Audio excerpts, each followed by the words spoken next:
cool. It's shaped like an S, like Superman. Looks like the stitches of a baseball. We were playing in the Triple Crown National Club Ball Baseball Tournament for the 11Us. My son was pitching. It was basically just starting the second inning.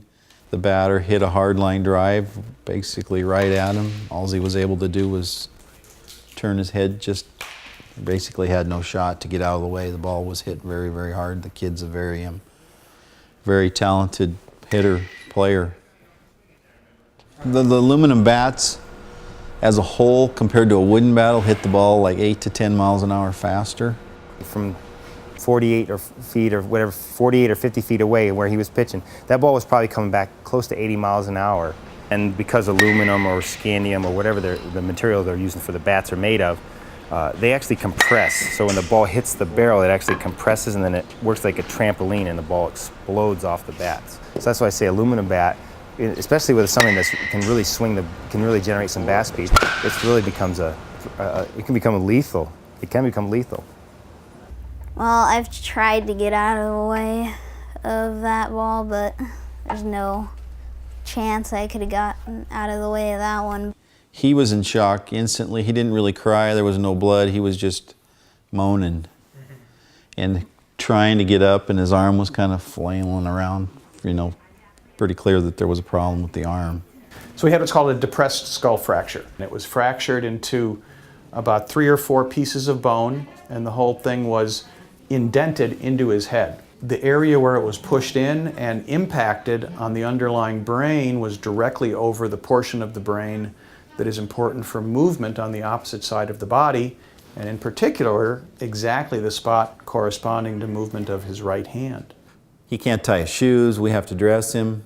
He can't, it's hard to get dressed. He can't write because he's right-handed at school. He had to withdraw from his computer class. So I took him to surgery emergently that day, and we pulled all those bone fragments up and actually reconstructed his skull there, basically like a jigsaw puzzle, putting the individual bone fragments together with little tiny titanium plates. Good. Let me see if you can squeeze my finger as hard as you can. Real hard, hard, hard, hard. Good. Do both. Well, it's almost 100%. I think the fact that you've had so much improvement in just the gross motor function in 2 weeks certainly suggests that everything else is going to continue to get better over the next several weeks to months. I haven't been able to play video games, but now I'm able to do that. I wasn't able to grip a bat a few days ago, no. Yeah, I can grip it. Yeah, I could definitely grip a bat now. I've seen a few other baseball injuries over the course of 15 plus years, and it's usually pitchers. They're close and they don't have enough time to duck. Would a wooden bat prevented that injury? It would be really hard to say. The young man that hit the ball is very skilled and he hits the ball very hard. But we've seen 2 of these instances in basically 2 in a week apart in Las Vegas, so it's definitely something to think about. It's a money thing. Kids that don't know how to swing a wood bat, they'll break them. They break. Aluminum bats don't break that much. So what has to give? I guess our kids' safety has to give a little bit. This band, my whole team wore this. That's the number that I wore on my jersey.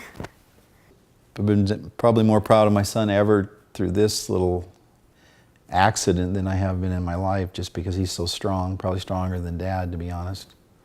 I want to go back and just play baseball. So if he wanted to go back on the baseball field sometime, you would say 90 days, I'm sure. I would say 90 days back Maybe on a next baseball year. field, maybe next year. Okay.